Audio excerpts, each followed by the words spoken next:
I would say as a child I was always interested in all things kind of science related. I liked rocks, I liked dinosaurs, I liked planets. But my pivotal moments, I think I had two of them. And the first was the space shuttle program and Sally Ride and the fact that, she was the first American woman in space, and I really wanted to do that. But the second was the Voyager flybys. And while I don't really have memories of the Jupiter flyby, I distinctly remember the Uranus flyby in 1986. And getting these images of these alien worlds, these funny moons, all different colors, all sorts of things going on there that we didn't understand. And really that cemented for me, I wanted to study space science. There was no other question, that's what I was going to do.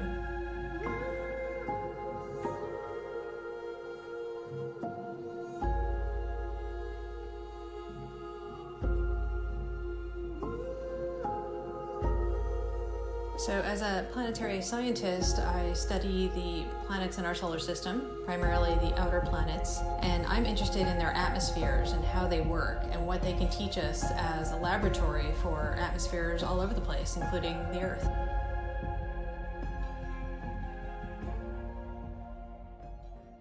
My background is a little interesting. I actually originally wanted to study Mars geology. But when I started my graduate school career, I had an opportunity to work on Jupiter data, particularly with Hubble, calibrating some of the early images before Hubble had its corrective optics, right before the Shoemaker-Levy 9 comet impacts into Jupiter. And then we had this great encounter where we had all these commentary pieces hitting in, but it was a new camera on Hubble after the corrective optics. So, wow, all these great new images. And I kind of got sold into, this is really what I want to do, study the atmospheres of planets. Hubble Space Telescope's been looking at Jupiter for the past 25 years, and this particular image taken just a few days ago, we can see the dynamic cloud bands, all the swirling clouds and colors on Jupiter, of course, and the Great Red Spot. But we also see wave features and smaller storms in the atmosphere, so we're learning a lot about Jupiter's weather, basically, by doing these Hubble observations.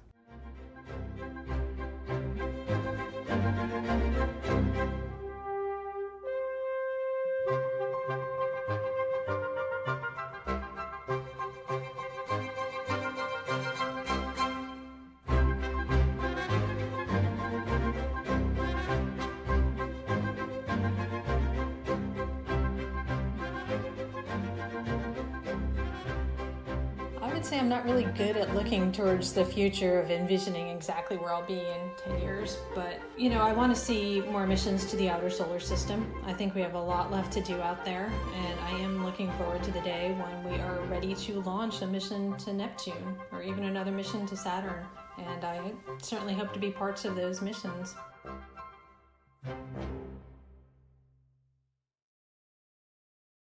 Shooting stars, what you're actually seeing is debris from Halley's Comet. In the mid-1700s, there was an astronomer named Charles Messier, and he studied comets, but sometimes when he'd go out and look up, he'd catch these fuzzy images, and so he decided to categorize them and make a list so that he would never be distracted by them ever again.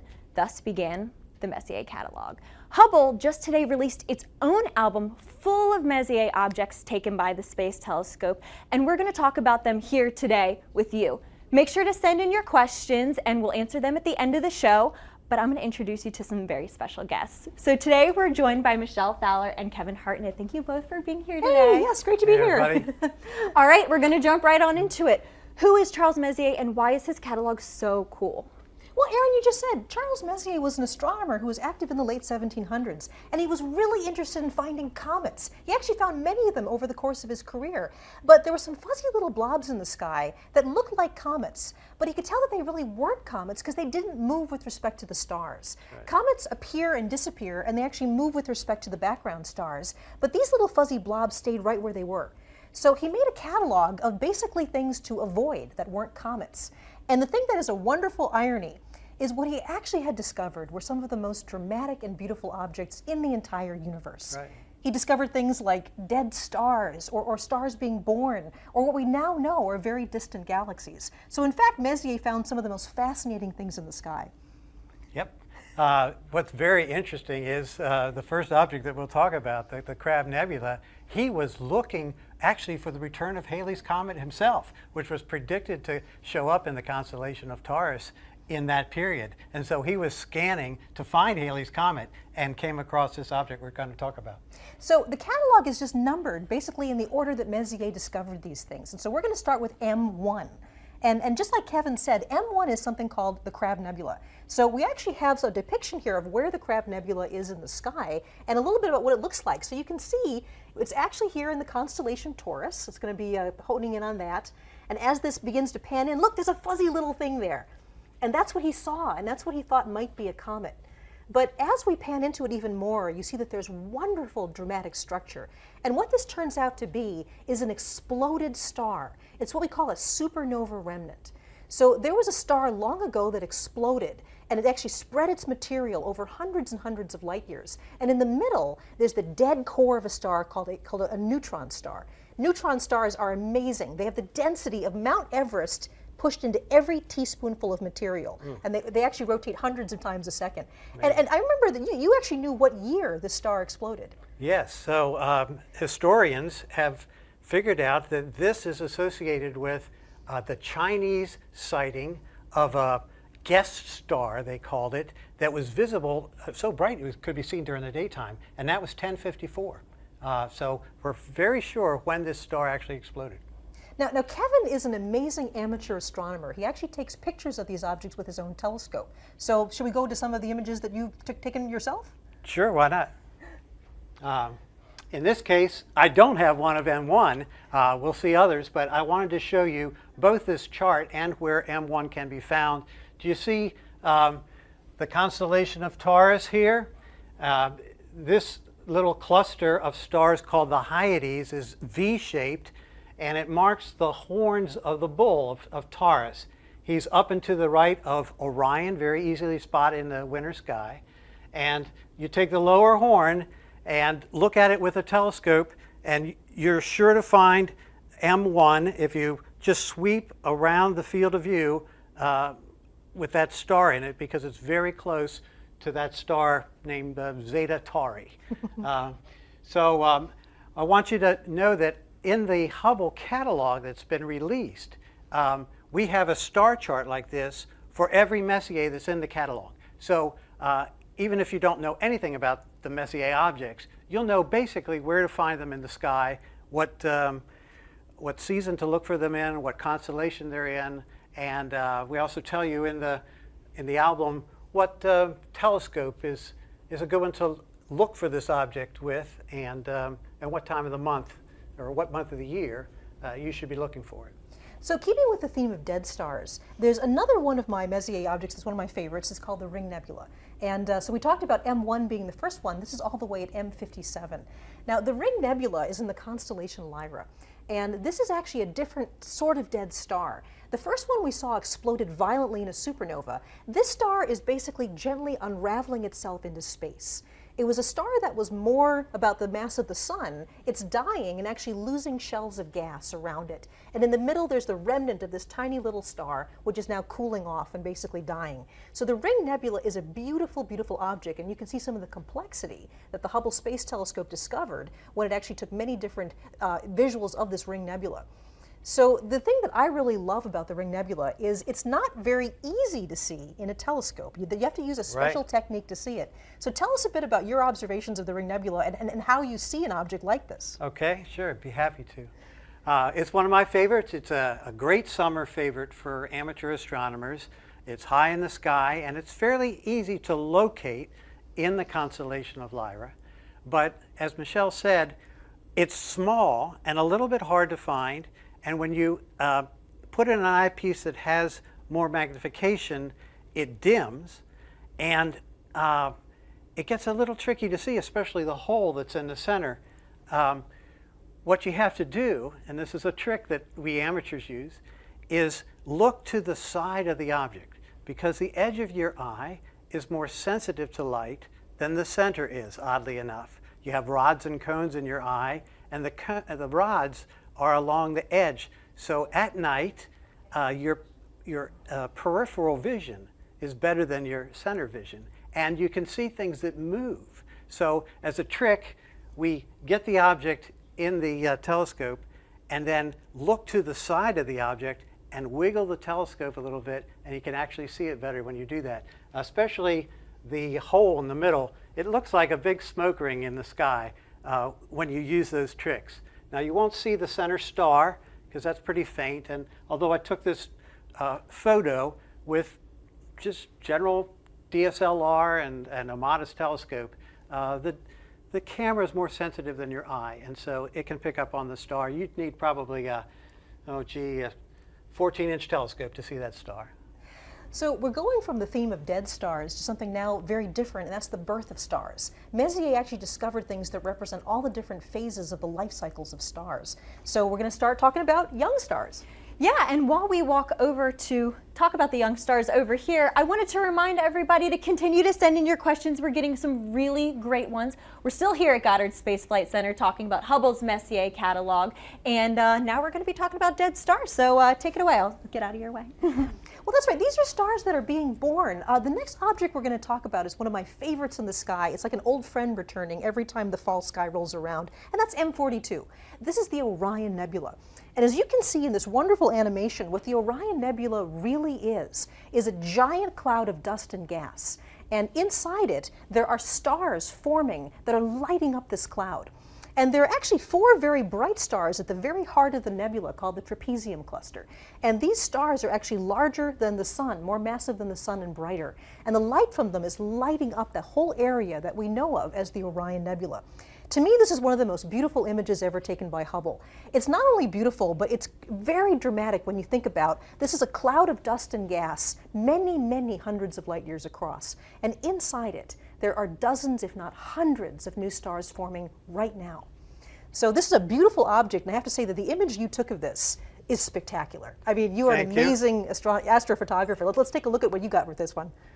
Well, it is one of my better efforts, but they're all work. And I want to really communicate that taking pictures is another aspect of astronomy that's enjoyable, has its technical challenges.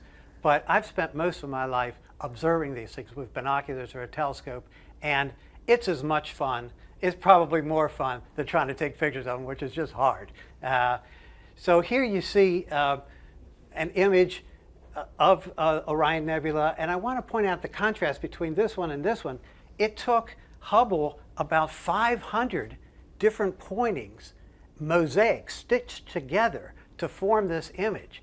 Because Hubble zooms in, it has such high magnification, it zooms into a smaller part of the object. This could all fit in the field of view of my telescope. When you're looking at this object just with a telescope and not worried about taking pictures, you want to look for it beneath the 3 stars that form Orion's belt, the sheath for his sword, if you will. Right in that area, from a dark spot, you can see a faint cloud. And put a telescope on it, and you can see there, right there is an image of where M42 is. Again, this is on our website, so you can find these for all the Messier objects there. But you put a telescope on it, and you can see this trapezium, 4 little stars in a trapezoid shape, and enjoy the dark and light bands of this nebula. It's truly spectacular. Messier actually found a number of examples of young stars. In the case of the Orion Nebula, the stars are still forming in this cloud of dust and gas. But then there are other stars that are a little farther along that have actually moved out of the clouds they were born in. And in many cases, just the radiation and also the particle winds coming off these bright young stars blows away the cloud. And so the next thing we're going to is an example of a young cluster of stars. Stars that have all formed probably in the last at least tens of millions of years. It doesn't sound very young to us, but for stars that they are. And this is a cluster called the Pleiades. And the Pleiades is a wonderful thing to see in the autumn and winter sky. It always is wonderful for me because I know that wonderful, beautiful autumn sky is rolling around. These images look very different. So here's the image that you took of this young cluster of stars. And in fact, the Hubble image is it's so much resolution and so much focus, it's only a tiny part of your image here. Right. So compare the Hubble image that we have here with what you were able to see with the Pleiades. So it's a very tiny portion. The Pleiades is a naked eye object, and it's somewhat like 3 or 4 times the size of the full moon. So it's very big on the sky. This image taken by Hubble of part of the gas and dust surrounding these stars is right in between this bright star called Meropa and these 2 little stars next to it. So it's a very, very tiny portion of the actual Pleiades. Pleiades is also known as the Seven Sisters. A lot of people mistake it for the Little Dipper because it has this dipper shape. And with your eye, you really only see 6. You know, there's this legend of the missing Pleiad because you don't see 7. But this cluster is also known in Japan as Subaru. And so when you look at the logo on the back of a Subaru, you're looking at this star pattern. Most people don't know that. So it's a very, very beautiful cluster, and best appreciated actually in binoculars or a small telescope where you can see just these diamonds on a black background. So we're talking about families of stars, and the type of cluster that the Pleiades is something called an open cluster. And these are stars that form relatively close to each other in one of these big clouds. But the sun was probably in a cluster like this billions of years ago. But over that time, we've been around the galaxy so many times that just the gravitational interaction between the stars has peeled off all the other members of our star cluster. We don't really know where in the sky our brother and sister stars are. So an open cluster is a family of stars that all form together. And actually, we're going to go over and talk a bit more about some different families of stars now. Yeah, and once again, while we're walking over, I just wanted to remind everyone to keep sending in your questions. I'm getting some really, really great ones. And we're here at Goddard Space Flight Center talking about Hubble's Messier catalog. So continue sending in your questions, and I'll let you guys talk about clusters. Thanks, Aaron. So here's another example of an open cluster. This is M11, which is also called the wild duck cluster. And as I said before, open clusters are stars that formed together relatively recently in the last millions or tens of millions of years and are slowly peeling apart over time. So this is another one that you have a very different image. Hubble is taking sort of a picture here of the heart of this cluster, and then you have a picture of the larger cluster so people can see that. Right. Neither one of them look much like a wild duck, do they? But if you had a small telescope or a pair of binoculars and looked at this object, which is in the summer sky in the Milky Way, you will see a V-shaped grouping of stars. The brighter stars are V-shaped and reminded the early observers of a flight of ducks or geese that are characteristically, you know, flying in a V. When I look at this, and this is one of my favorites too, you notice right away, and so did Messier. He wrote in his catalog about this, that there's a very bright star in the center of the cluster. Hard to make out here because it just gets lost with all the others. But it's very, very noticeable when you look at it for the first time in a telescope. This amazing grouping of stars and this one bright one right in the middle. Now I find this cluster is particularly fun to look at in higher magnification, and I like to use a zoom eyepiece.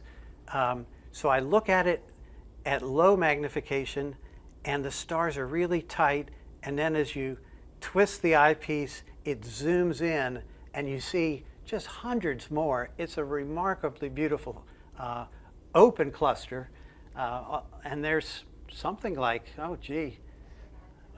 hundreds of stars in the cluster. That's right. Now, an open cluster can have dozens or hundreds of stars, but there are actually much larger star clusters as well. And certainly the largest ones that are in our own galaxy, the Milky Way, are called the globular clusters.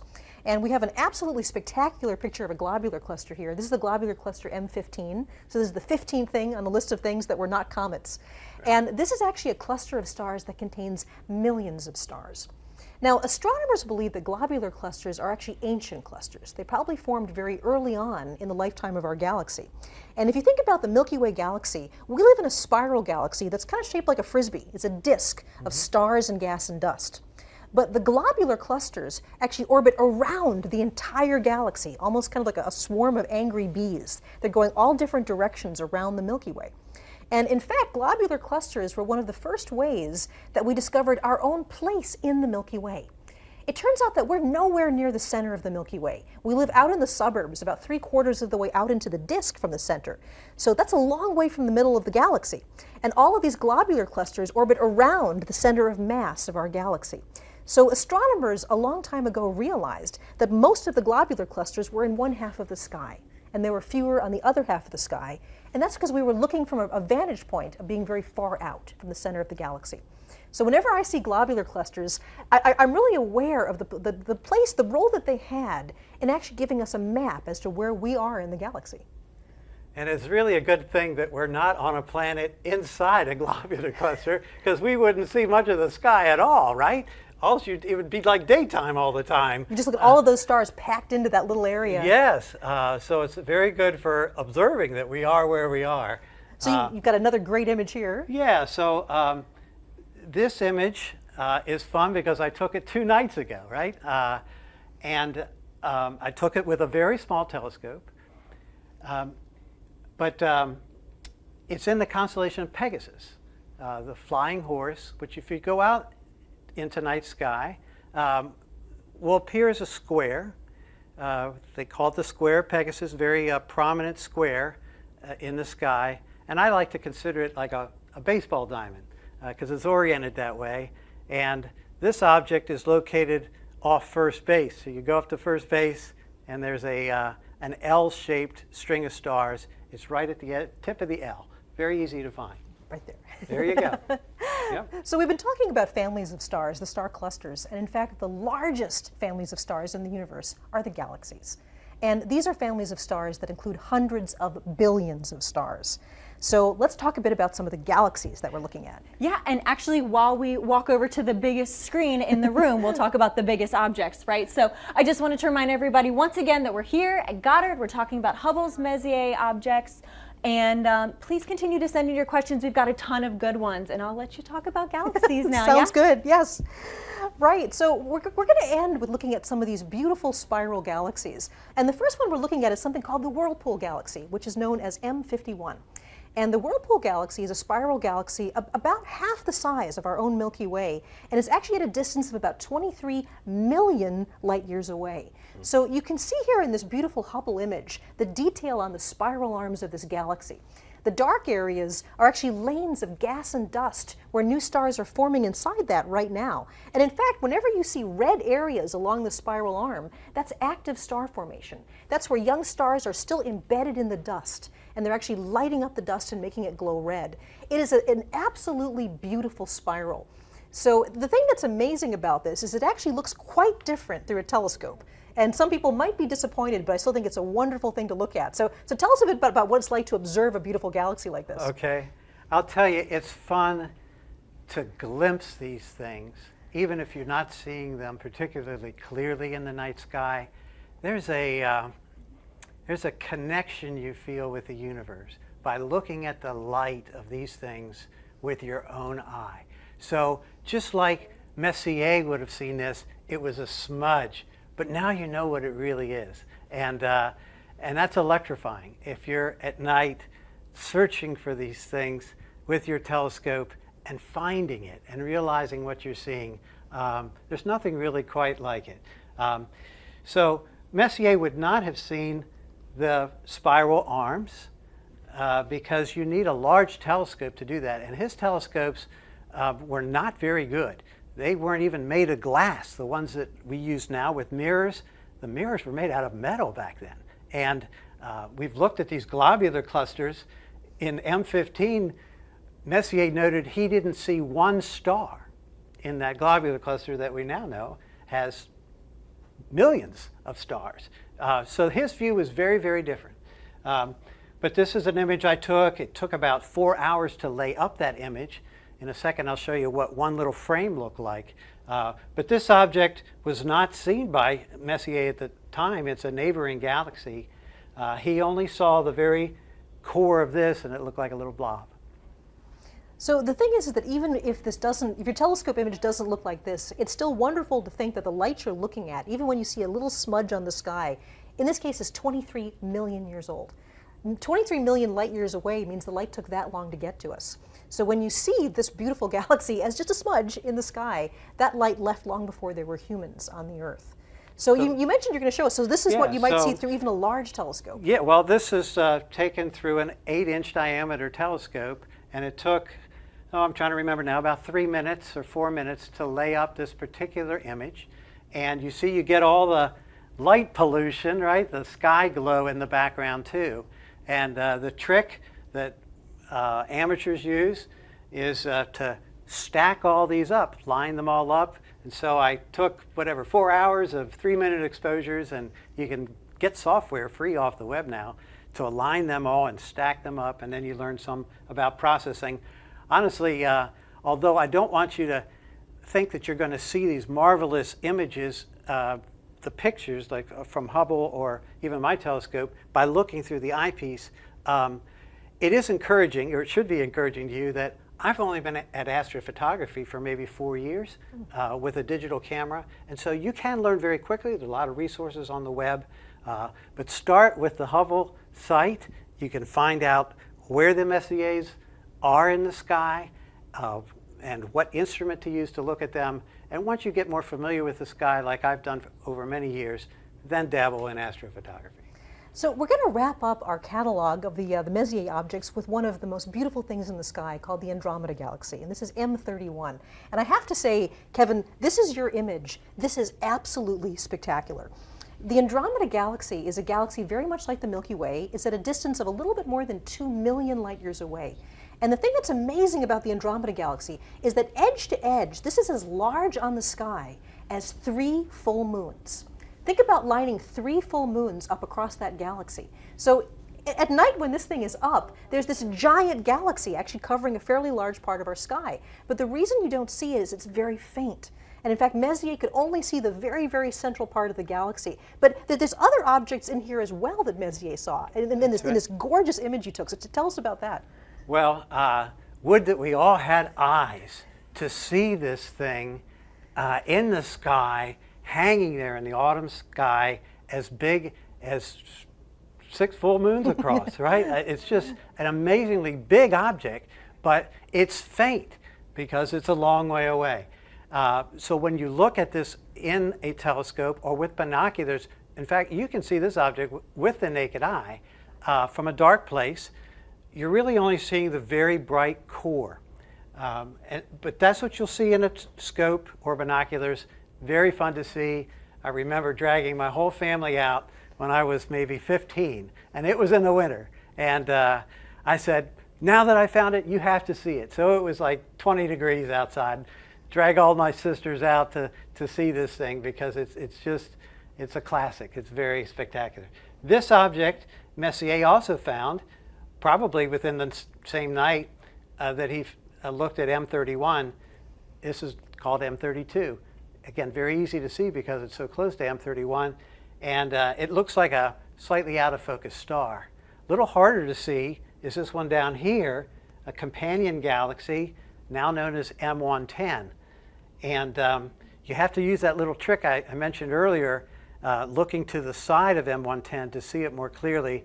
I like to take people out and show them Andromeda through the telescope because it's very easy to see this, a little harder to see this, and they have to really work to see M110. So it's a great learning experience.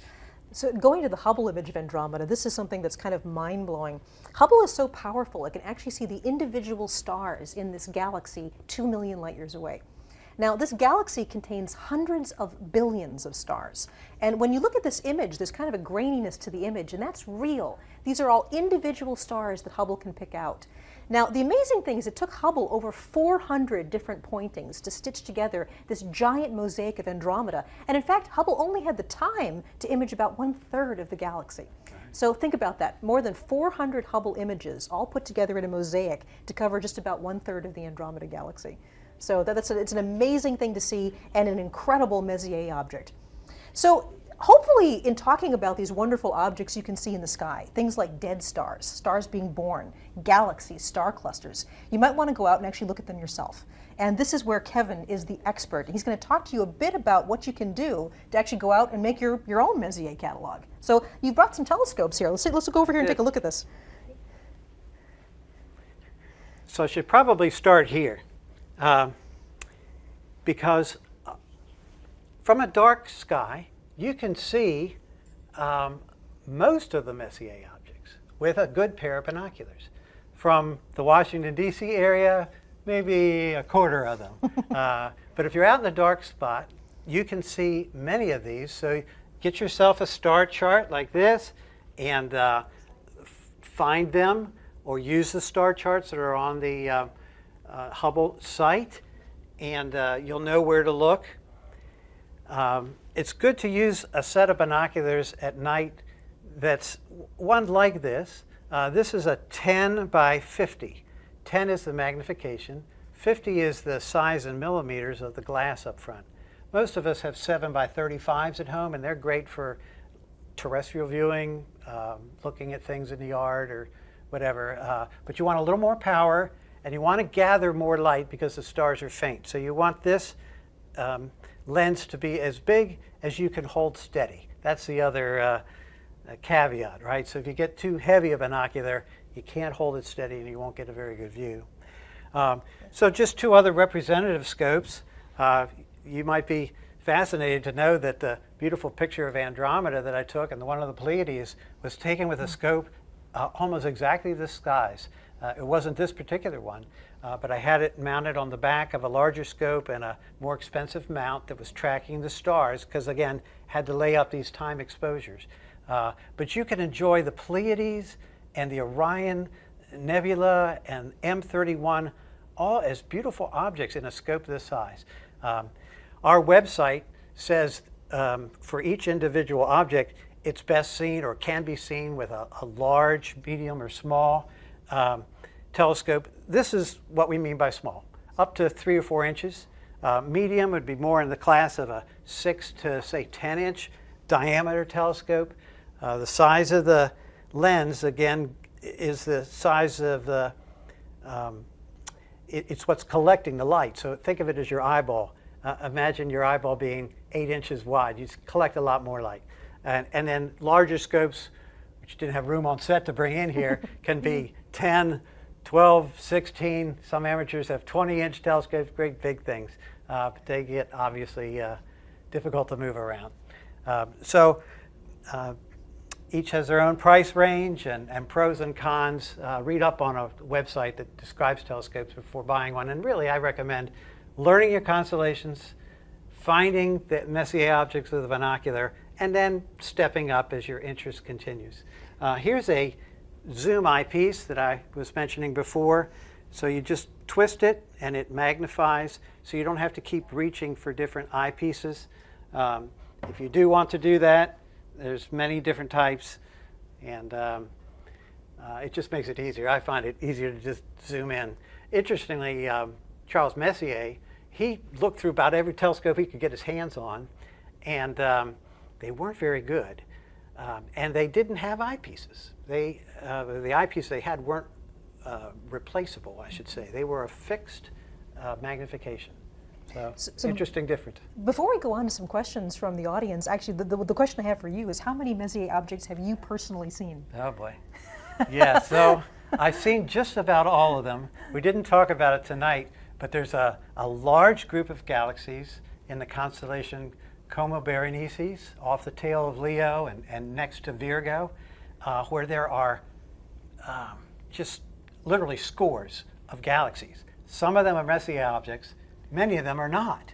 They didn't make his list. So I've looked at that cluster, and when you look through the field of view, you might see 2 or 3 Messier objects, but 2 or 3 that are almost as bright that he missed somehow. And so I've seen them all. I haven't cataloged them all, but I'm starting to do that afresh now. It's kind of a bucket list thing for me. If you write down the day and time and scope that you use and some details about the sky, and send that log to the Astronomical League, you can get a certificate, which is really cool. Say you've seen all the Messier objects. So I'm now logging them all. I've probably seen them all, but I didn't log them all. Well, excellent. So, I think before we go, we have some time for questions. Yeah, we do, and it seems like we have a couple Messier collection hopefuls in here. We have one question asking, what is the best kind of telescope for a beginner? While we're over here, we might as well start with the telescope questions, yeah? Yeah, so the best answer I've heard to that question is one that you will use, okay? So it can't be too heavy, it can't be too complicated, it can't be too expensive, right, if you're just a beginner, because you want to get your feet wet, right? And realize, hey, I really can find things and enjoy them. and then move up from there. So I find ones that have this style of mount helpful. It's called azimuth and elevation. And so it's very intuitive to just swing it around and bring it up and look for your object in one of these types of telescopes. So I think this is a good choice, not maybe this big, but an azimuth elevation kind of mount on the telescope. And then similar, we got a different question from someone else asking what are the best kind of binoculars for backyard astronomy? Yeah, well, again, I would say shoot for something that's like a 10 by 50, like these, and not too heavy. If you get much heavier than this, they sell stands that you can put them on, but you'll want something to steady them. So I think a 10 by 50 is a pretty good size for most places. That's always my problem. Is I love using binoculars, but it's hard to keep them steady in your hands. So people have techniques like resting your knees on your elbows on your knees and steadying that way, or actually going up against a wall. That's one of the harder things, is learning to steady the image. Right. Speaking of images, maybe we'll come out here so we can see some more of these images in the background while we take a few more questions. Watch your step.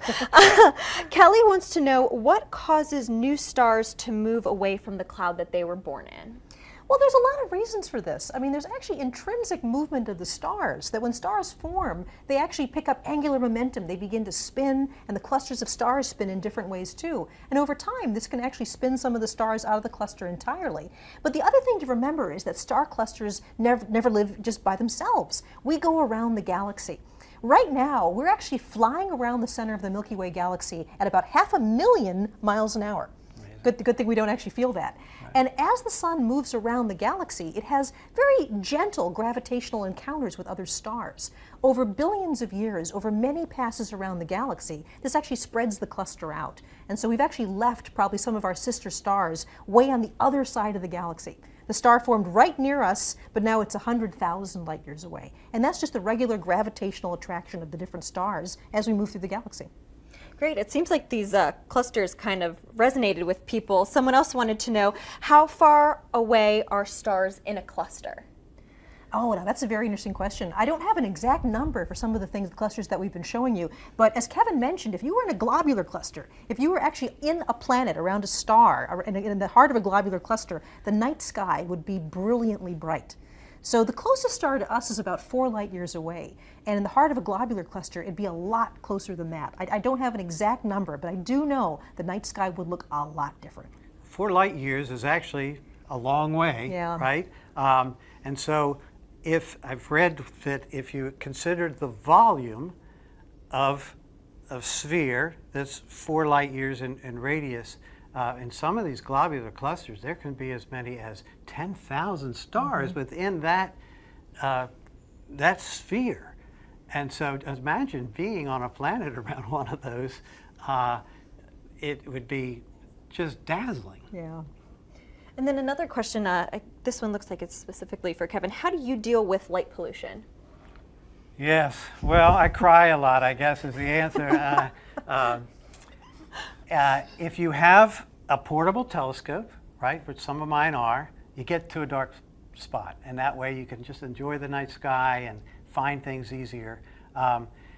Taking pictures, see, is one of the strategies that I have to fight light pollution, because you can play tricks with a digital camera.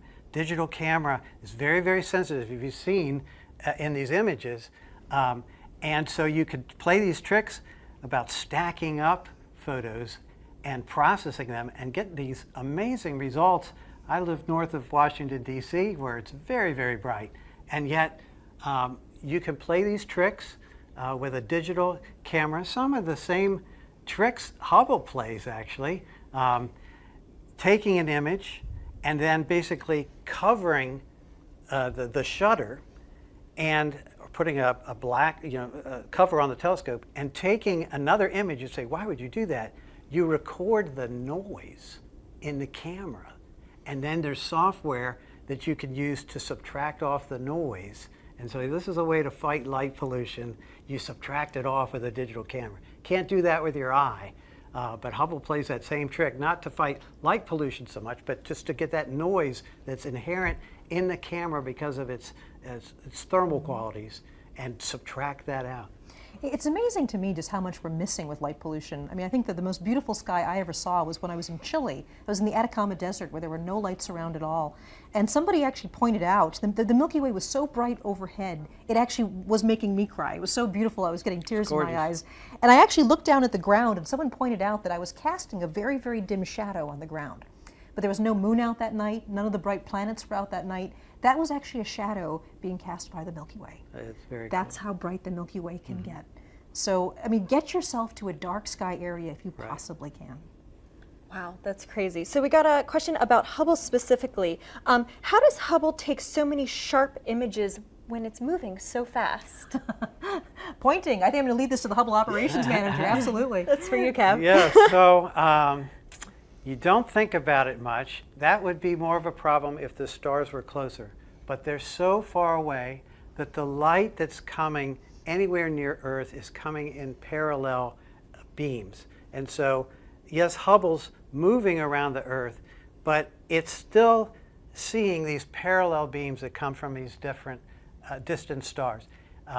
If an object were closer, like the moon, you don't see many Hubble pictures of the moon, do you? See, Hubble was never designed to look at the moon. Now we've, over the years that Hubble's been operating, we now have modes that can, but they're very seldom used because you have what they call a parallax problem. The moon's too close and Hubble is moving too fast. That light beams aren't coming to you in a parallel fashion. And so the secret is the stars are so far away. Wow, that's fascinating. So someone asked, what is the best telescope for astrophotography? Okay. I don't know how to answer that question. That's why I'm asking you. There's different types of targets, right? There's what we've been calling, these ones would be classified as deep space objects, DSOs. And there's also like the moon and planets.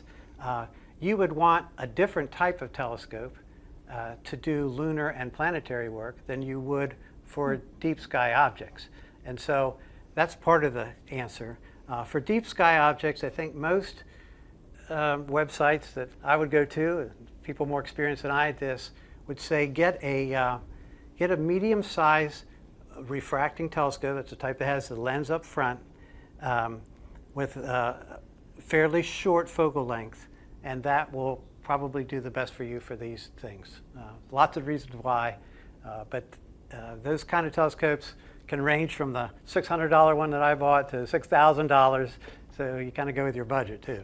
And so much of it appears to be in the way you process the images. I mean, like your image of Andromeda was spectacular. I mean, I remember when I first saw it, when we were rehearsing for this, I said that's something that like the Mount Wilson telescope would have taken 100 years ago. That would have been like the best astronomical image in the world. But here you did this out of this small scope. Yeah, there it is. Right here. And so that has to do a lot with what you do with the imagery afterwards too. So true, yes. The more you stack, the more signal to noise you get, and the more you learn about Photoshop and these other processing techniques,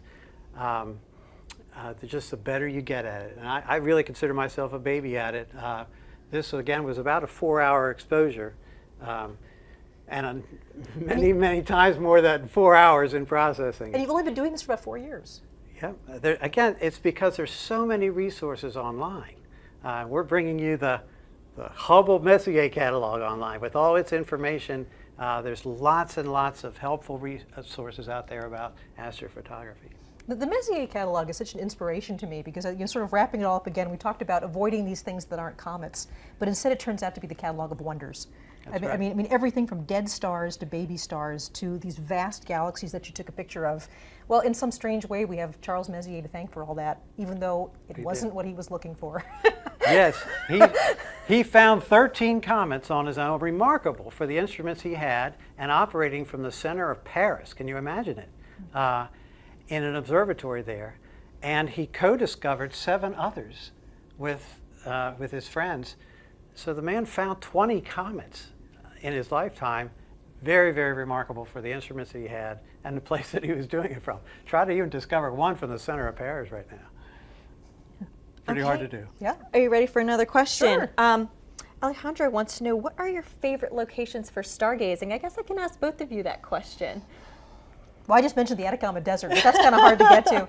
So, you know, it is amazing to me how much you actually can see from a relatively dark backyard. If you can get yourself to an area with a nice clear horizon, you know, I've seen comets through small binoculars. You know, I've seen small telescopes where you can see the rings of Saturn. Saturn in particular is an object, I mean, obviously a lot closer to us than the Messier objects are, but this is one of the things where if you're a little disappointed by the Andromeda Galaxy just being a smudge, when you see Saturn and its rings right there in front of you, and the moons of Saturn as well, that's something that just floored me the first time I saw it. It looked like somebody had taken a picture of Saturn from a textbook and just kind of pasted it on the end of the telescope. So some of these objects are actually very easy to see. They're very bright, so you don't need a dark sky to see them. Yeah, that's right.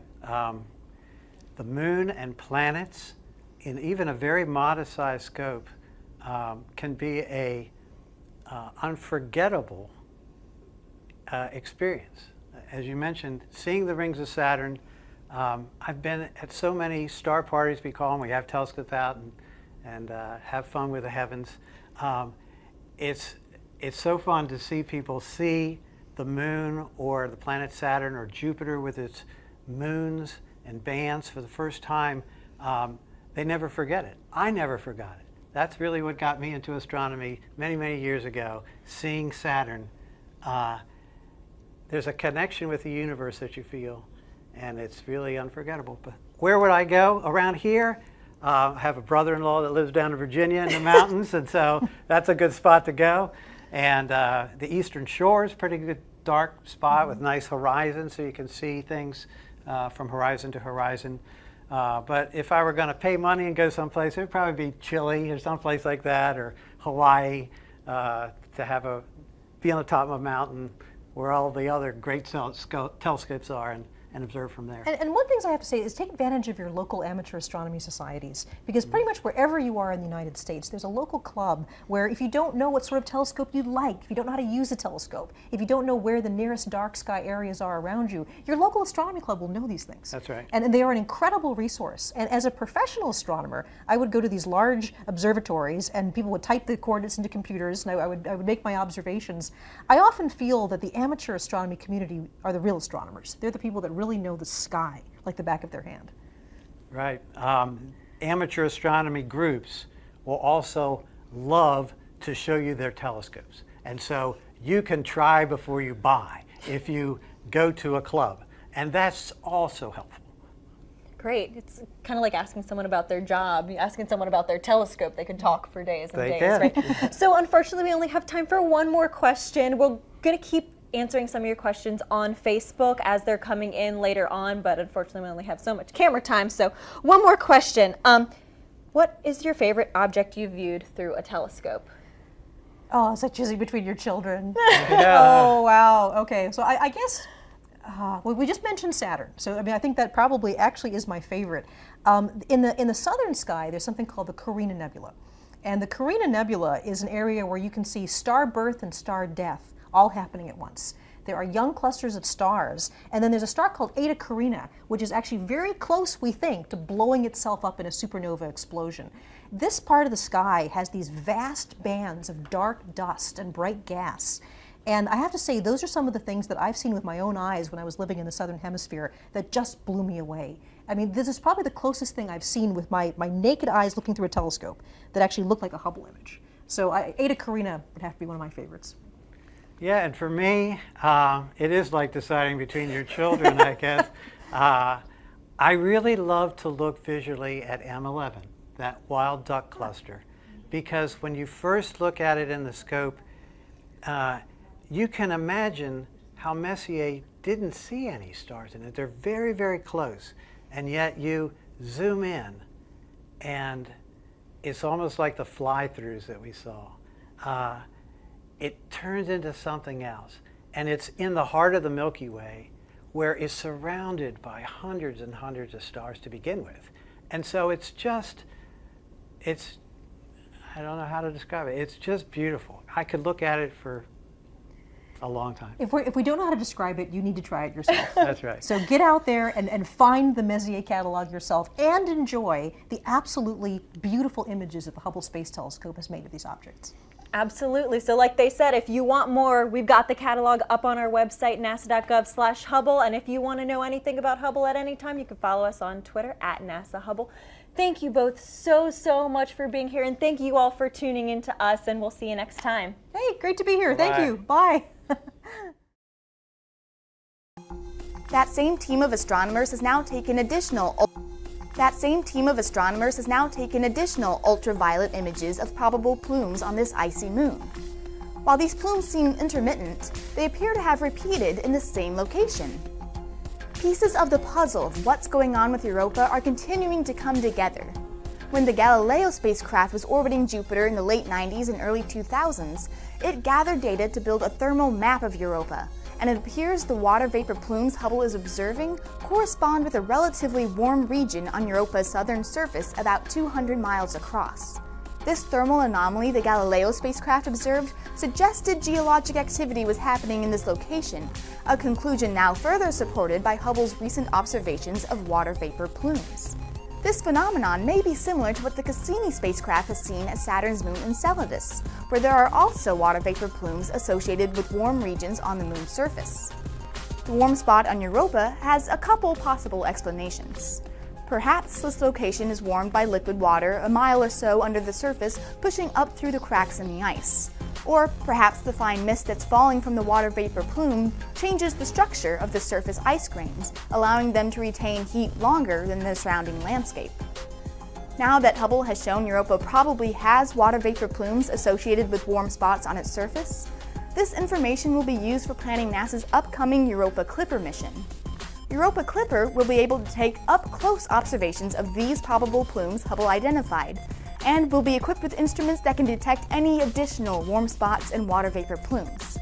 This will provide insight into Europa's chemistry, geology, and potential conditions for harboring alien life.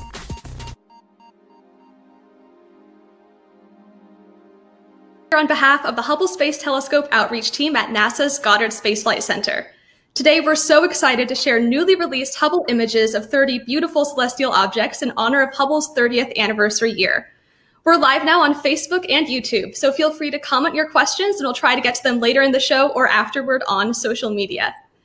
So this has been quite the landmark year for the Hubble Space Telescope, which has been orbiting above Earth's murky atmosphere for 30 years, since April 1990. Hubble continues to bring us stunning discoveries and images of our universe.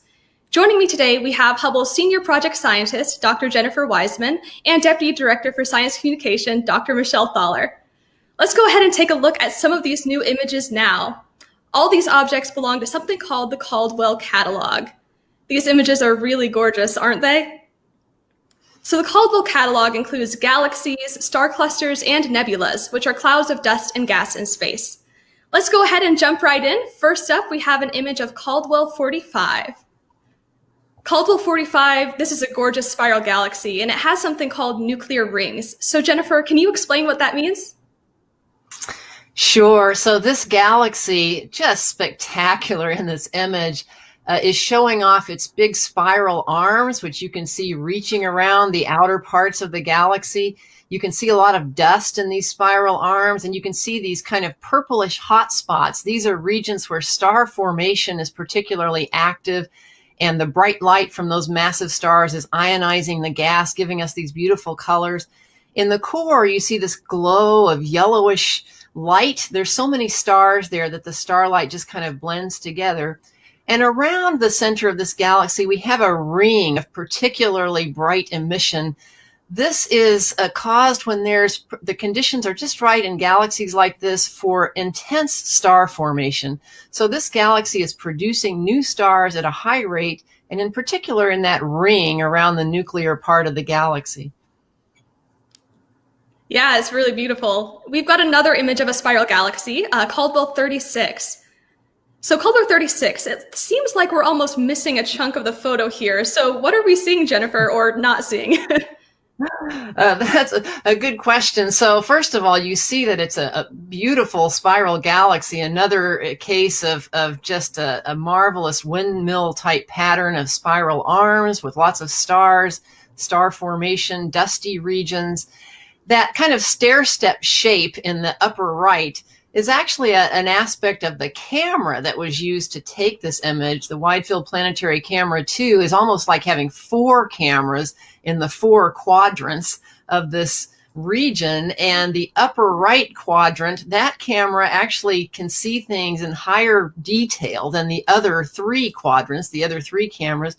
So if we want it all to kind of be at the same resolution, we have to shrink down the image from that upper right camera or that upper right quadrant so that it matches the same resolution capability of the other 3 quadrants or the other 3 camera pieces. And when we shrink it down, it kind of gives us this resulting stair-step pattern in the final image. But if you can kind of ignore the stair-step pattern, you can see the gorgeous, gorgeous central part of this galaxy and the spiral arms around it. And again, another example of nature's spectacular means of arranging stars and continuing the production of new stars in active spiral galaxies like this one. Yeah, thank you, Jennifer. We've got another beautiful galaxy image of Caldwell 29. So at the heart of Caldwell 29, astronomers suspect that there is a supermassive black hole. So Michelle, could you tell us more about what black holes are?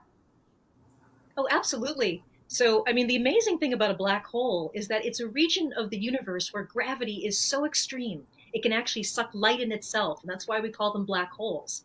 Now, normally we think of black holes being formed by stars that die and their cores collapse under the force of gravity. But in this case, we're talking here about a supermassive black hole. In the center of a galaxy, black holes can get to millions or even billions of times the mass of our sun.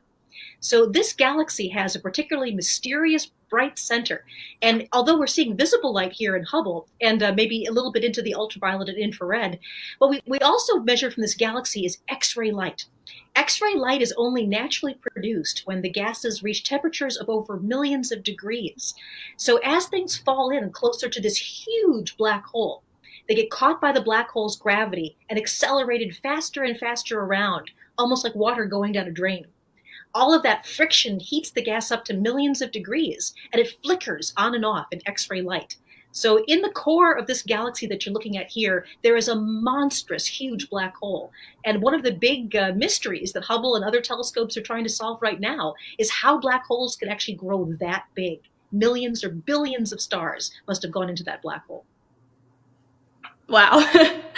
So the Caldwell catalog also contains something called planetary nebulas, like this image of Caldwell 56. But the term planetary nebula is a little bit misleading. So Michelle, what are we looking at? Well, sure. So here we're looking at something closer to us. When you look out to galaxies, you're looking at things that are millions or tens of millions of light years away. In this case, this is a nebula, a glowing cloud of gas that's in our own galaxy, about 1,600 light years away. And as you mentioned, we call these planetary nebulas, but unfortunately that name was picked before we really understood what they were. We saw all this glowing material around a star, and we thought, hey, maybe there are planets forming. But instead of the birth of a solar system, what we're actually looking at here is the death of a solar system. Planetary nebulas are formed when a star begins to die, and it bloats up to huge sizes, then begins to drift away into space. And what's left at the very center of this nebula is a white dwarf star, a star that's actually just lost its nuclear reactions entirely and is slowly cooling off. So this is a wonderful planetary nebula that it's a little bit poignant. We're actually looking at the death of a solar system. And that's the gases that you see glowing here being unraveled from this dying star. Very cool. Thank you, Michelle. So the next cosmic object we're going to look at is Caldwell 73, which is a globular cluster. You can find Caldwell 73 in the southern skies with binoculars. But Michelle, what exactly is a globular cluster? Oh, these are absolutely wonderful. These are the largest star clusters that are part of our galaxy, the Milky Way. They orbit around the Milky Way, but not actually usually in the disk of the Milky Way. We are in this disk of gas and dust going around. The globular clusters are going every which way around the Milky Way, sort of like a swarm of angry bees, and they are huge. This particular globular cluster, the center of it is about 40,000 light years away from the sun. And it has the mass of over 500,000 suns. And because we think that most of the stars in this globular cluster are actually not as massive as the sun, that means it probably has 1 million stars or more. The amazing thing about these globular clusters is they're also very old. So this particular cluster we estimate to be a little bit over 9 billion years old. And when you think about the sun being somewhere between 4.5 and 5 billion years old, this is an old cluster indeed. So these clusters may give us clues about how the galaxy formed and even what the universe was like many billions of years before the sun and the earth formed. So it's absolutely lovely. I mean, doesn't it look like sort of scattered diamonds and jewels on black velvet? You know, I've had the privilege to be looking at this cluster in the southern hemisphere. And you know, even through a small telescope, it is absolutely spectacular. Yes, it definitely is. Now, one of the coolest things about Hubble is that it can look at cosmic objects in different wavelengths of light. So let's take this image of Caldwell 52. Hubble was able to image this galaxy, this elliptical galaxy, in both visible light and infrared. So Jennifer, when Hubble is looking at an object in the infrared, what is that telling us? Well, we are so fortunate that Hubble is able to look at objects like this galaxy with different kinds of eyes, if you will. Certainly we can look in visible light, but Hubble also has the capability of taking in ultraviolet light, which is bluer than blue, and also somewhat into the infrared part of the electromagnetic spectrum of light, so redder than red. When Hubble looks at visible light, it's capturing starlight in visible light, and also sometimes you can see regions where dust in the galaxy is blocking out some of that starlight. So you can kind of see the blockage there. When we look in the infrared part of the spectrum using Hubble's infrared capabilities, we can see more of the reddish stars throughout the galaxy and more of the emission coming from dust throughout the galaxy as well. Kind of the glow from dusty regions, heated regions. And if we can combine what we see in infrared light with what we see in visible light, we get a much richer picture of what we're seeing in that galaxy. We can learn a lot more. So in the Hubble image, you can actually see the infrared picture up in the top middle, the visible light in the bottom, and the combination of the two in the upper right. And you can see how much we can see and learn a lot more by having both visible and infrared light combined. Definitely. And Jennifer, even after 30 years, Hubble is still bringing us amazing views of the universe. So could you tell us what this landmark anniversary means for the mission? Well, we are delighted that the Hubble Space Telescope is working very well, even though it's been operating in space for 30 years. It's a satellite in orbit around planet Earth. It was launched and deployed by the space shuttle back in 1990. And thankfully, we've had several return visits from astronauts to the Hubble Space Telescope over the years. Each time astronauts have returned to Hubble, they've been able to repair things or install new and improved instruments, including science instruments. So we now have on Hubble a really fantastic suite of cameras and spectrographs. We have good gyroscopes and batteries that help us be able to operate the telescope and point it accurately. And we're confident that the Hubble Space Telescope will be able to operate well for quite a few years to come, hopefully throughout most of this decade and maybe beyond. And that's good news for science, because Hubble right now is really at the peak of its scientific capability, even 30 years into its mission. We're doing things with Hubble now that we hadn't even imagined before it was launched, like studying the atmospheres of exoplanets, planets orbiting stars other than our sun, outside of our solar system. And we're looking ever more deeply into the universe at distant galaxies as well, understanding the history of the universe. We are also looking forward to Hubble operating in complement with the James Webb Space Telescope that is due to launch the latter part of next year. When Webb launches and operates, it will be a wonderful telescope that's very adept in the infrared part of the spectrum, looking deeper into the infrared than Hubble can achieve, whereas Hubble can see visible and ultraviolet light that the Webb telescope won't see. So in complement, these two observatories will be a very powerful tool for understanding distant galaxies, the early universe, and also star and planet formation in our nearby our own galaxy as well. So we're very excited to celebrate Hubble's 30th birthday, both for looking back, but also for looking forward to what we're going to learn about the universe in the coming years. Fantastic. So if you're just joining us, we're live and talking about newly released Hubble images of objects from something called the Caldwell Catalog. The coolest part about the Caldwell Catalog is that you can find these cosmic objects in the night sky with telescopes, or sometimes even with just binoculars or your eyes.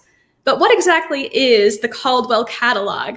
Joining me now, we have Hubble's Science Operations Manager, Kevin Hartnett, and our lead science writer, Vanessa Thomas.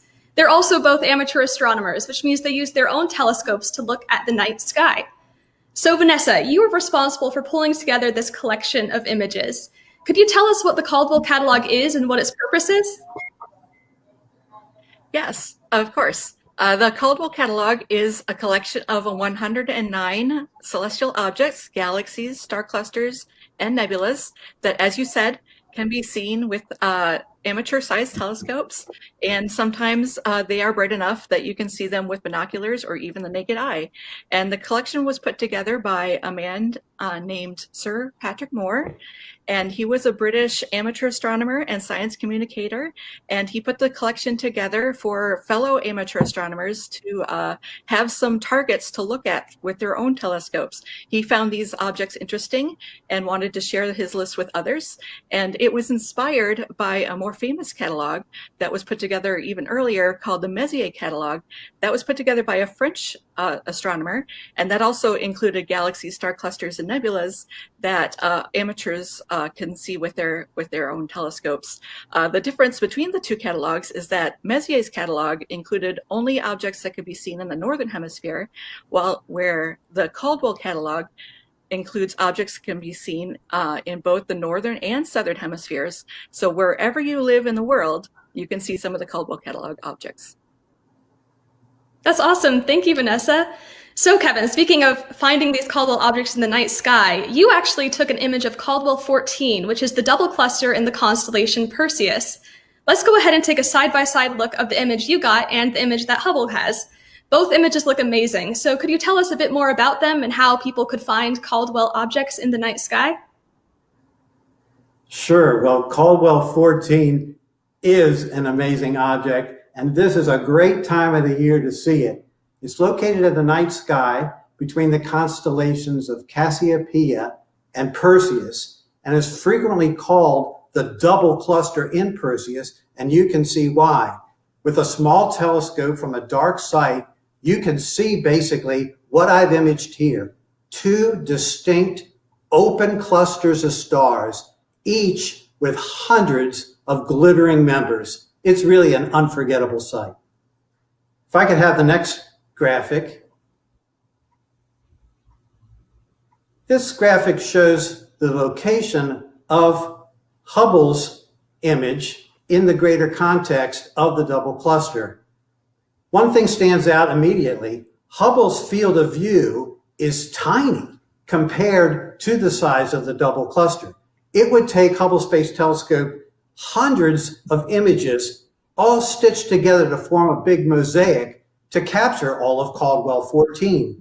This is one of the reasons why NASA is preparing the W1 mission, because this space telescope with one shot will take all of Caldwell 14 with the resolution of the Hubble Space Telescope. Now, how do we find the Caldwell objects in the night sky? Well, if you don't have a motorized go-to telescope, you'll need different things. First, you'll need a good listing of the objects and some detailed star charts for where to find them. Now, these thankfully are easily available online or in an atlas or even in a phone app. Second, you need a dark spot. Get out away from city lights if you can, and let your eyes dark adapt to the night sky, and you'll begin to see those fainter stars and constellations that you can't see from the city location. It's helpful at this, in this regard, to go out on a night when there isn't a bright moon in the sky. Then you need to choose your optical aid based on the brightness and the size of the object that you're looking for. So again, you can use anything from binoculars like these 7x50s, which are great, or a small telescope like this 3.5 inch here, or for some of the fainter objects, something in a 6-inch class like this one here. So the final thing is really to remember patience and persistence. This is a treasure hunt. And imagine what it's like to see with your own eye in the telescope the light from a distant galaxy that's millions of light years away. It's really worth it. It's unforgettable. Thank you so much, Kevin. Before we jump into some audience questions, let's check back in with Vanessa. So Vanessa, there are more images and information about the Caldwell catalog online. So could you tell us more about what we can find on Hubble's website? Absolutely. If you go to nasa.gov/Hubble, you will find a link to our Caldwell catalog, and there you'll find some background information about the catalog and Hubble's images of these objects, and you'll see a gallery of all of the objects in the Caldwell catalog that Hubble has observed and we've released images of. And you'll see some of the new ones highlighted in new. And if you click on one of those objects, you'll get the full image. And you may even see more images than just one, because sometimes Hubble has seen more or taken more than one image of an object. And you'll find some information about that object, as well as how to observe it. You'll see a basic star chart that'll give you an idea of where the object is located in the night sky, and it'll tell you what constellation it's in and what time of year to look for this object. If you look at the description, it'll give you more detail about whether it's in the northern hemisphere sky or if it's in the southern hemisphere sky, and whether you need a telescope or binoculars, or if you can see it with naked eye. Great, thank you. All right, now we're going to take a look at some questions. We have one from Facebook. Okay, so what can Hubble tell us about elusive phenomena like singularities and gravitational distortions? Jennifer, would you be interested in that, or Michelle? Feel free to jump in. I can take a shot at it. We are able to see the effects of some of these unseen phenomena. So let's take dark matter, for example. We now know that the majority of mass in the universe is unseen. It's dark matter, but we know it's there because of its effects, its gravitational effects. One of those effects of dark matter is to actually distort space-time. All mass actually can do this. And if you have a lot of matter together, such as in a cluster of galaxies, there's a lot more dark matter than the visible starlight. And that can actually distort space-time significantly enough that when we look at that region with the Hubble Space Telescope, the light coming through that distorted region from a background galaxy will get magnified and distorted, stretched out. Sometimes we'll see multiple apparitions of that background galaxy. We call this gravitational lensing. And through it, we're able to discover and detect and map out the distribution of dark matter in that cluster of galaxies, even though we can't see the dark matter. And we can also learn things from the background galaxies that are very distant but are getting magnified by this effect. So that's one of these sort of unseen phenomena that Hubble is very good at studying, because we can see its effects through gravitational lensing. We're also contributing to the study of dark energy. This is the mysterious force that seems to be propelling the expansion of the universe to faster and faster rates. Hubble, as well as telescopes on the ground working together, were used to actually determine that our universe is not only expanding but accelerating, and we're using these telescopes to get a more precise measurement of that rate of expansion of the universe now and the history of that expansion over time. We don't yet know exactly what dark energy is, but Hubble is giving us a lot of new information to help us find out. Great, thanks, Jennifer. Okay, one other question we have. So are these actually photos taken by Hubble as it is, or is it like a reconstruction of raw images? So maybe if someone wants to talk about how we get the Hubble images that we see today briefly. Let's see. I vote Vanessa. All right. Sounds good. I can take that. So Hubble takes images in black and white, actually, through different filters. So it uses filters to isolate the type of wavelength that astronomers want to observe. So Hubble's images actually come down black and white. And to get color images, we have to take multiple images, exposures, in multiple filters. So we put those multiple filter images together to create these beautiful color images that you see. And yes, and we do additional processing. Sometimes Hubble takes multiple images of an object because maybe the object is too large to fit in the field of view. So we have to take multiple images to get the whole object or to get more of the object of interest. And so we have to mosaic those images together as well. So there is some processing that goes on, yes. Gotcha.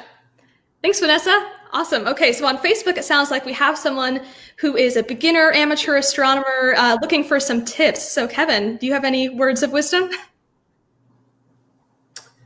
Well, my best tip for folks that are getting into astronomy is to find a friend to do it with. Now, one has to be careful these days because of COVID, of course, to be in a group doing this, but there are clubs, many clubs out there for amateur astronomers. And if you join a club, which meet virtually now, you can learn a lot about different types of telescopes, different tricks to observe, and it's all very helpful rather than trying to do it alone. So that's really perhaps the best tip that I can give you.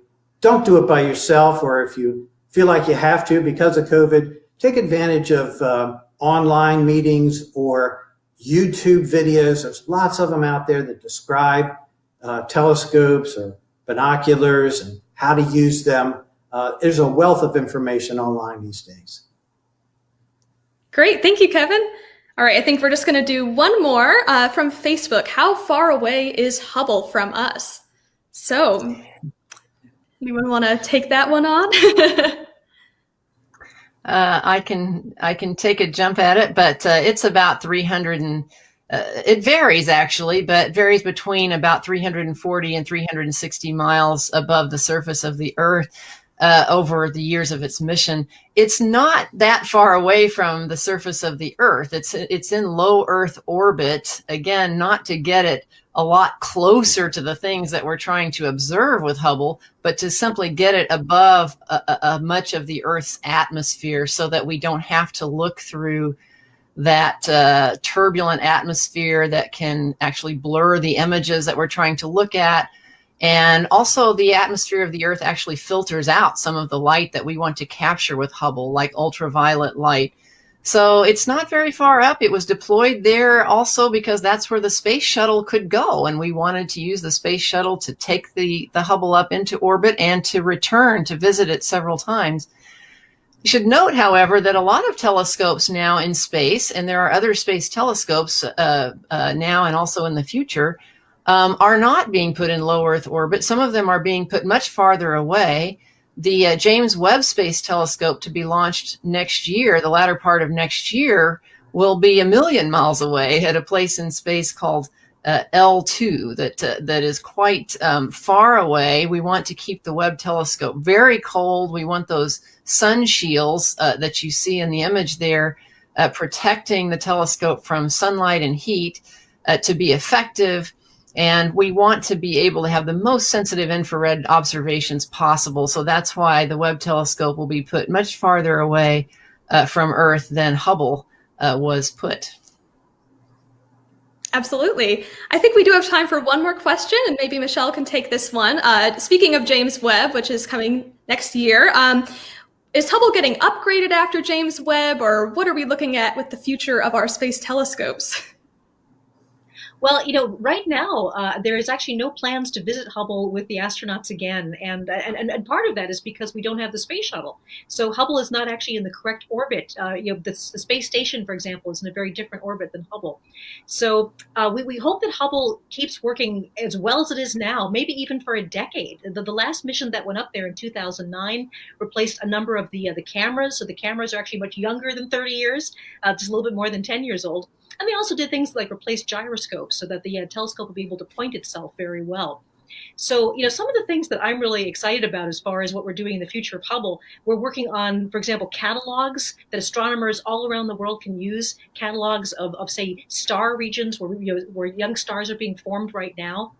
Another thing that we're doing that I'm very excited about is monitoring the atmospheres of planets like Jupiter and Saturn. So a lot of people have heard that the red spot of Jupiter is shrinking, and it's actually changing color as well. So Hubble will be doing that too. So Hubble has a huge future ahead of it. And although we're not expecting to actually upgrade it at this point, it is still going to be this incredibly relevant and wonderful observatory. And when the James Webb Space Telescope is launched later next year, the two observatories, we hope, will be able to work in conjunction to some degree. And this will allow us to do something called calibration, where we make sure that one telescope is agreeing with the other telescope. We can make our images and our measurements as accurate as they can possibly be. So that's something I'm looking forward to next year. It's going to be a big event. Yeah, it's going to be awesome. Well, thank you all for sending in these questions. Unfortunately, we're going to have to wrap things up for today, but if we didn't get to your question here, we'll try to answer it later on social media. Thank you for joining us. We love sharing these newly released Hubble images of objects from the Caldwell catalog with you. All the images we talked about and many more can be found online at nasa.gov/Hubble. There, you can also find more Hubble content and fun online activities you can do with your family or on your own. Be sure to keep up with us on social media at NASA Hubble on Twitter, Facebook, Instagram, and Flickr. Thanks again for joining us, and have a wonderful weekend.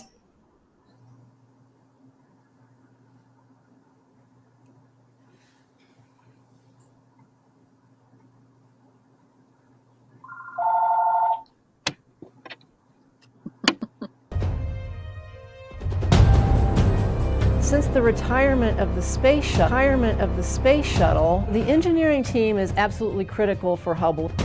It always has been. Without the shuttle going up to replace any equipment failures that we have to make do with what we have.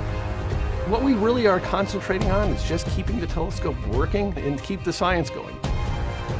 And everything looks excellent, and we have no reason not to expect that Hubble will last until the late 2020s and beyond.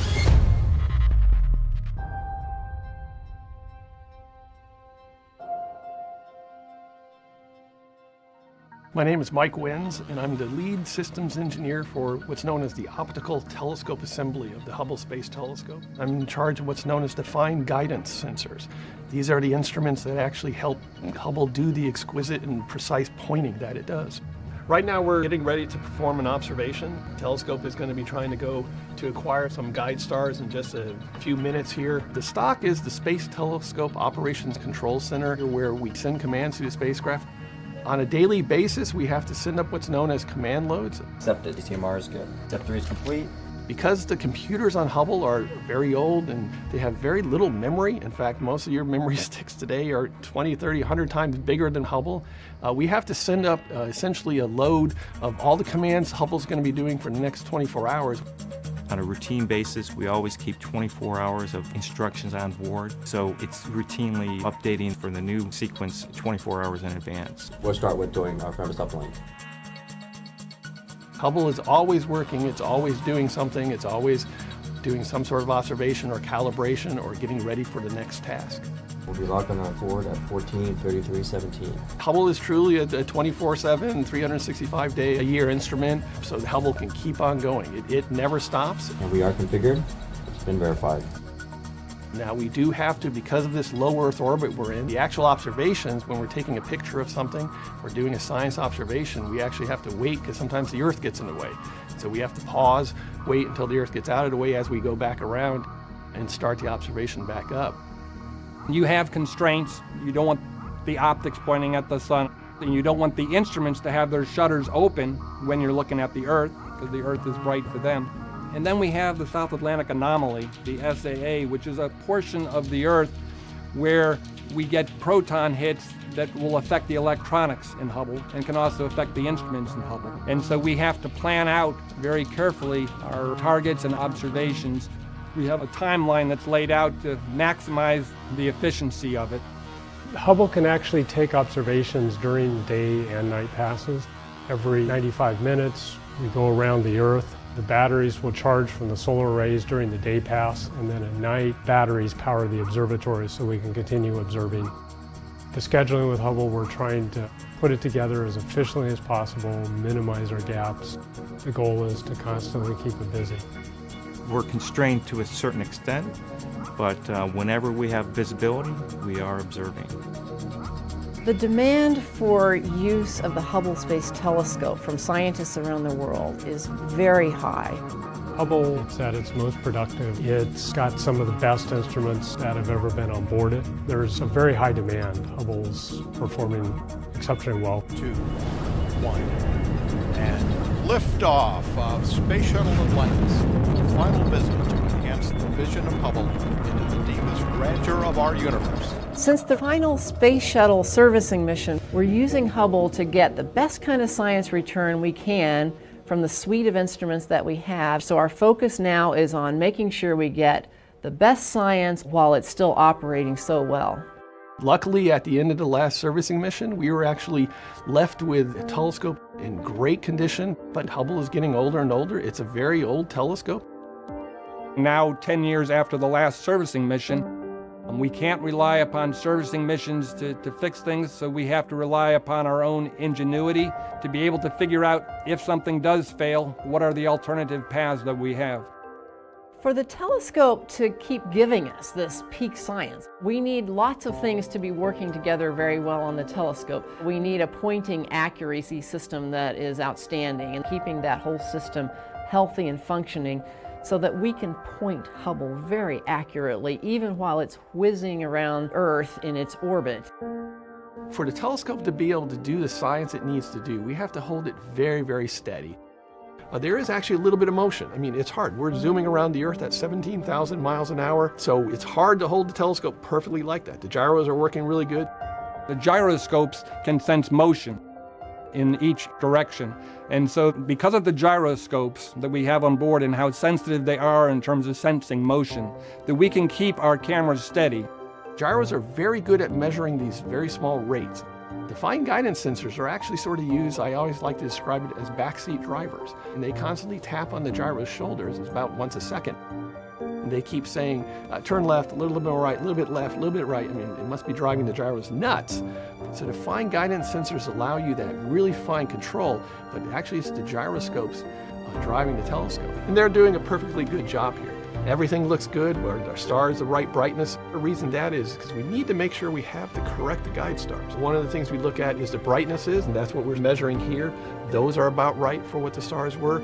But also, we wanted to make sure they were exactly as far apart as we thought they were going to be. And it did. It did a check, and it passed a very, very tight tolerance check to make sure that those were the right stars. So we know we're locked up on the stars. We got a good lock here. The gyroscopes are very critical because to be able to move from one position to another position, the gyroscopes are the only thing that can tell us how we can do that. We have 6 gyroscopes on board Hubble. Currently, 3 of them are still working. And 3 is sort of what people used to think of as the minimum number, but we have developed a science mode where we only need 1 gyro. A big part of our job is to make sure that we can extend the life of Hubble and continue doing the high performance science that we're doing for many more years. And what we've done is we've gone through all the critical components of Hubble and said, how can we potentially make them last longer, as you might do with your own car as it's getting more miles on it. The gyroscopes have been our most problematic piece of hardware, so I helped lead an effort to develop a 2-gyro science mode. And we were able to use that mode on orbit and be able to perform science. And then learning from that, we actually developed a 1-gyro science mode that we've been able to test on orbit, but we haven't been called on to use. But in the end, possibly 5 to 10 to 15 years from now, when we're down to potentially our last gyroscope, that is the mode we will be in. Before we do anything on orbit for the first time, we have to test it out on the ground. And we're very lucky to have what we call the VEST, the Vehicle Electrical System Test Facility. And the key with the Vehicle Electrical System Test Facility is it's an exact copy of the main part of the telescope where all the electronics are. And it has the mechanical bays, it has the computers, the electronic boxes installed in there, and it has the cables and harnesses in there. And in fact, when we were building the VEST, we had the quality engineers came to us and said, you're not doing these cables exactly the way you should be doing them. You know, we've got better standards now. And our thing was, we're trying to build a copy of what we have on orbit. And so what you have in the vest is an exact electrical copy of the Hubble Space Telescope.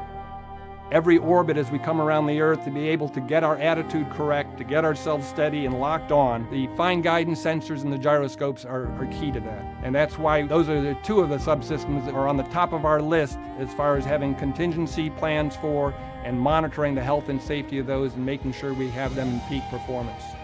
When something fails on Hubble, or we have an anomaly, something we don't understand, one of my jobs is to bring together the experts, which may be a thermal engineer, a mechanical engineer, an electrical engineer, a software engineer, all these different people. And we'll say, you know, how do we deal with this issue? And how can we work around it and return back to peak science? What you do is you come up with a list of what is available to you on the telescope in terms of potential. I could close this relay or open that relay or turn on this box. And I am continually amazed. You have a telescope on orbit that you can't even see. I mean, all you're doing is looking at the data coming down to you from the ground. These experts are able to use their ingenuity and come up with ways to continue to operate Hubble. And everything looks excellent, and we have no reason not to expect that Hubble will last until the late 2020s and beyond. I personally am extremely grateful to the Hubble operations team, these people who work day and night to keep Hubble operating, providing exquisite science return, giving us the information that we need to know how Hubble's doing. Is it doing the kind of accurate pointing that we need? Is it getting the sensitivity in the various wavelengths of light in the various instruments that we need to have to do the science? Are we able to calibrate those observations in an accurate way? We couldn't do any of those scientific analyses if we didn't have this team of operations experts behind the scenes making sure that the details of Hubble's technical operations are being monitored, being handled, being managed, being planned in a near perfect way.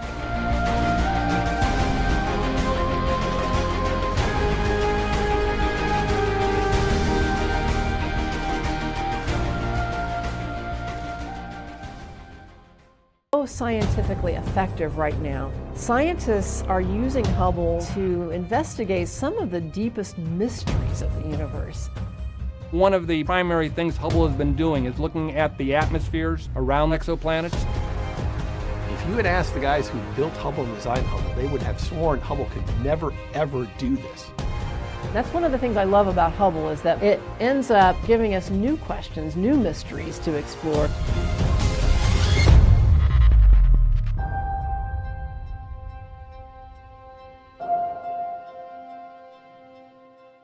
My name is Larry Dunham. I'm the Chief Systems Engineer for Flight Systems here on the Hubble Space Telescope. I started on the Hubble program back in the summer of 1982 when Hubble was being built out in California. First telescope in space that'd be designed so that we've got what we call orbital replacement units. They're modular boxes with handrails on them so the astronauts can go up and just pick and play. They've got nice connectors on them that make it easy for the astronauts with their big gloves to be able to put them in and out. We've had 5 servicing missions. We have replaced some equipment multiple times, especially the instruments. We're always going with the advanced technology. The telescope we have today on orbit is not the telescope that we launched originally. We've been able to replace all 5 of our science instruments with instruments that have the technology that didn't even exist when Hubble was being built originally. The Hubble Space Telescope is really an observatory because it has several science instruments, several modes of operation. We have multiple cameras, multiple spectrographs. They each have different capabilities in terms of their sensitivities or the kinds of frequencies they can receive the electromagnetic spectrum. We can also use Hubble in different kinds of intriguing modes depending on what we're trying to observe. There are different types of observing scenarios, and one of the things the scientists have been able to do is they've been able to come up with very interesting and unique observing scenarios that allow them to do science that they never thought they could do before. Because the Hubble Space Telescope has been operating for a long time, it's giving us what we need to explore the universe in deep ways that would never have been possible when Hubble was first launched. For example, scientists wondered whether we could use Hubble in an innovative mode in recent years basically scanning objects slowly instead of just staring at them. In some cases, that gives us a higher sensitivity to what we're trying to observe. And we're using that special mode on Hubble now to get better information about many types of things in space, including to be able to study planets around other stars, what we call exoplanets, planets outside of our own solar system. What Hubble's been able to do is, as the planets go in front of the stars that they're going around, the spectrographs can detect changes, very small changes in the spectrum. This has allowed them to do exoplanet atmospheric studies. This is something that Hubble has sort of really stepped up to the plate and has been just phenomenally good at. Spectrographs have really sort of been leading that. If you ever see things about, oh, a new exoplanet was discovered that has this in the atmosphere or that in the atmosphere, or we think it's made of this, it's the spectrographs which have shown you that kind of information. For doing a lot of the exoplanet observations, you have to catch what's known as a transit. One, the orbit of the exoplanet has to be such that it's going to go between you and the star it's going around. We can't just do an exoplanet observation whenever we want or whenever it's convenient. We have to do an exoplanet observation when it's first starting to go into the star. And so they have to know very accurately the timing of that. We have to schedule it ahead of time. This is not something that Hubble can get around to when it wants to. We have to say, no, at this point in time, on this date, you have to be pointed here and you have to be looking here. We had to really think about how to schedule this. A lot of thought goes into it. A lot of thought goes into the planning and of the execution. The Hubble operations team are quite willing and capable of using the telescope in new modes and new innovative ways that enable us to accomplish science that we wouldn't otherwise be able to accomplish. We asked them, would it be possible to use Hubble to track something moving quickly across the sky? And they figured out a way to use Hubble in a vast tracking mode that enabled us to do explorations and discoveries that astronomers didn't envision using Hubble for when it was first designed. Now, when we're observing our planets, when we're observing Jupiter or Saturn or Uranus or Neptune, they move also. We have to move the telescope because they're just going around the sun. They're actually moving because they're really moving. And so we have to move with them. We're observing asteroids or comets. We have to chase after them. Oumuamua, we know came from outside of our solar system, is like a big asteroid that was detected whizzing through our solar system. We wanted to use Hubble to observe this as well, and we were able to track it. This is not a simple operation. It's moving at more than 100,000 miles an hour, so being able to observe this and track it is a wonderful capability that the operations team has enabled Hubble to have. The telescope is big, it's massive, it moves about the same speed as the minute hand on a clock. So to move from pointing one thing to go completely around the other one takes us a half an hour. It is not a very fast motion. We actually use a very interesting technique. It's using Newton's third law. We have these very large reaction wheels on it. They're about 2 feet across, very, very heavy, very, very massive wheels. If you start spinning those wheels one way, the telescope will spin a little bit in the opposite direction. This is how we can move the telescope from one part of the sky to another part of the sky. Once we've moved the reaction wheels and we've moved the telescope so we're in the right spot, now we have to get in the exact location to put the target in the science instrument aperture. What's going to happen now is the FGSs are going to start talking to the telescope, talking to the flight software computer and saying, I want you to move the telescope over here a little bit to be able to position the science for the science aperture. Most of the time we use the Hubble Space Telescope to do observations that have been planned quite a bit in advance. Observers around the world, astronomers will write proposals. We will then take those accepted proposals and observe whatever it is that the astronomer has proposed. But sometimes there are things that happen that are unexpected or rapid events that we need a more rapid response. We have a capability of what we call a target of opportunity. And that's when something unexpected happens in the universe that astronomers, they want to immediately jump on that as fast as possible with Hubble. Case in point was the gravitational wave detection to neutron stars colliding. A target of opportunity was submitted for Hubble to actually go look at the remnant and see if we could find it. We had the engineers run through it. We got new commanding sequences from the Space Telescope Science Institute. We were able to run all that through, and then we executed on orbit. We have to respond very fast. We produce a new schedule and set of command loads. We can modify a lot of the flight software, modify how the instruments are commanded. It allows us to change. We can react very quickly. What Hubble has done compared to what we were thinking Hubble could do is just amazing. Hubble's had its fingers in almost everything, a neutron star collision, looking for all the supernova, all this stuff going on with dark matter, dark energy, exoplanets. Hubble has just been constantly finding new things. Now we're looking at these interstellar comets and these interstellar asteroids visiting us. It's really been spectacular to watch. There really are two key aspects to Hubble's design that have enabled us to last the 30 years that we have, and that is really the redundancy that we have on board, and then it's the servicing, putting in new and improved instruments, and being able to improve the hardware with lessons learned over the 30 years of Hubble operations. We are now at our peak performance. The Hubble Space Telescope has had a profound impact, not only on astronomy. It showed that humans in space and science can go hand in hand to enable us to explore space in richer ways than we could ever do with either just astronauts alone or just with instrumentation alone.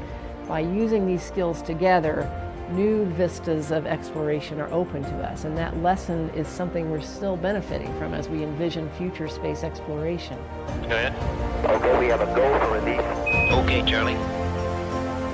It's amazing with a program that's lasted the duration that Hubble has lasted, that the astronomers up at the Space Telescope Science Institute continue to come up with new things that they want to try to do with Hubble, and we certainly hope that we'll be able to continue to provide that kind of capability to them into the late 2020s and beyond.